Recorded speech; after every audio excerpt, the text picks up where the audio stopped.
Hello, welcome to Arkell's Brewery. My name is Alex Arkell. I am the head brewer here and the 6th generation of Arkells to work on site here at Arkell's in Swindon. We're actually standing in the basement of the brewery as we speak, in our basement bar, and we've got beer in all the vessels above us being brewed, and we brew here 5 days a week, every week, and have done for 171 years. So what I'm here today to talk to you about is our latest collection of brand new beers. This is the International Hop Collection. What we've done here when we were coming out with the recipe is what we wanted to do is demonstrate the impact of hops on the flavour of beer and the impact of different types of hops. So we've got one base recipe which we've used for all 4 of these beers, so the same type of barley and malt and wheat and that sort of thing, which creates the colour and the base flavour. And then we've added one different ingredient in each, which is the different type of hop, each of these that we've picked from a different hop growing region. And there isn't a huge amount of hop growing countries in the world, and these are 4 of the best, and they produce the most distinctive and flavourful hops, because hops are very much like grapes. If you grow hops in one country, they're going to taste totally different than if you grow them in another country because of the soil conditions and the climate conditions. So these 4 beers here are each named after the hop we've added into them. So we've got Waimea, which is our first one. This is a hop that's come from New Zealand. We've got Bobek, which is a hop that's come from Slovenia. And we've got Sentinel here, which is a hop that's come from America, the USA. And then we've got our final one here, which is Mariinka, which has come from Poland. So these are 4 very big hop growing regions across the globe.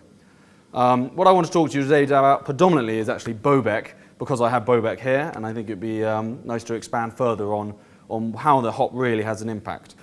So to the recipe itself, what we've added in here for the grain is, I've got 3 examples of what we've got in here.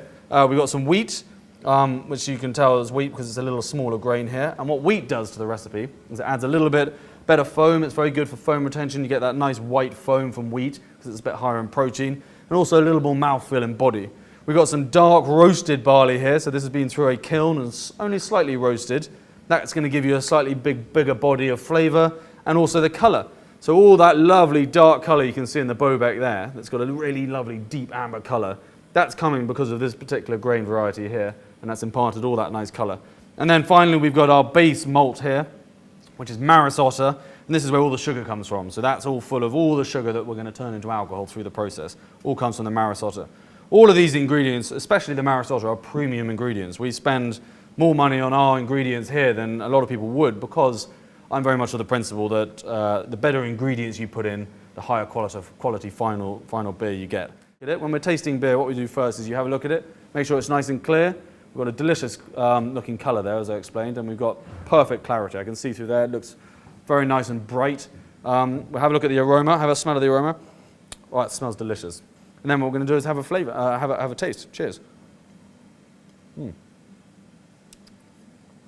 So there we go. The initial flavour is the bigger body flavour I'm getting from the malt, as I explained. So I've got that wheat and the crystals giving it quite a lot of body. It's got a lot of depth of flavour to it. And you could guess that it's going to be quite a big flavour because it's slightly darker in beer. The darker beer tends to have bigger flavour.